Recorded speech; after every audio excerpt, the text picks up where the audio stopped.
ये जो दहशतगर्दी है, इसके पीछे वर्दी है, ये जो दहशतगर्दी है. منظور پښتين د FIA لخوا زموږ ورغوښتل ناروا کار دی. سلام ستړي مشي وخت مو په خیر.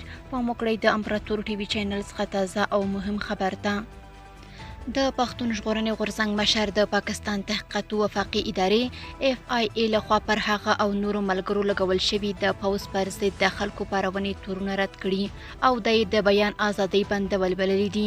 د غورځنګ مشر منظور پښتين د جون پر 18 رسنیو ته وویل چې نه له پلټنو او زندانونو ویریږي او نه یې د خنډونه د پښتنو د حقونو لپاره له خپلې مبارزې اړولی شي. هغه زیاته کړه د دوی لخوا زموږ ورغوښتل بیخي ناروا دي، بیخي جایزه دي. دوی د دغه کار لپاره نه دي چې د ولس اصلي ستونزې بیانونکي دي نیسي. نوموړي وویل چې دوی پر پښتنو د جبر په خلاف راوتلي دي.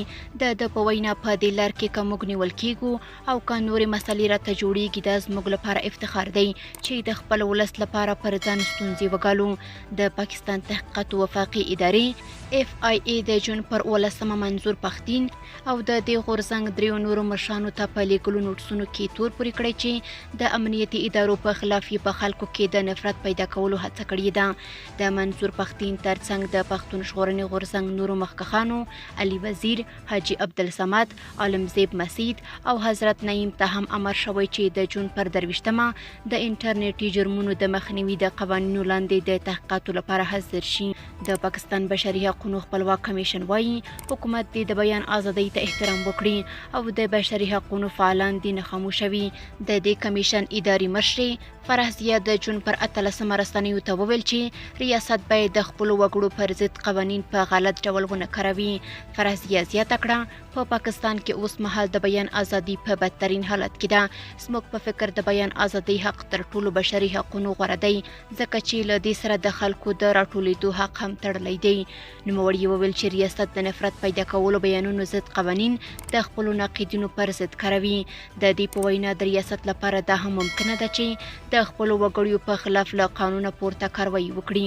هغې وویل په پاکستان کې دا کار له ډیر پخوا راهیسې په مسلسل ډول کیږي.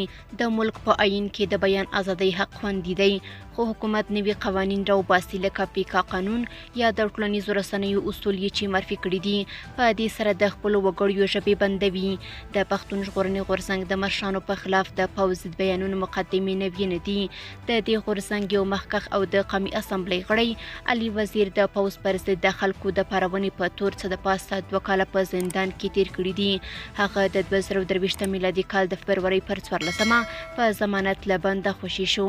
بل پلو پادري اسماعیل خان کې پولیسو د جون پر 14 د دې غورځنګ یو بل مخکښ د لادرکه خلکو لپاره مبارزه کوونکی عالمزیب مسید د 400 ساتلو په تور گرفتار کړ. خو نوموړي دا تورونه دروغ او مقدمه یې د هغه د غږ خاموشولو سرکاري هڅه بللې ده.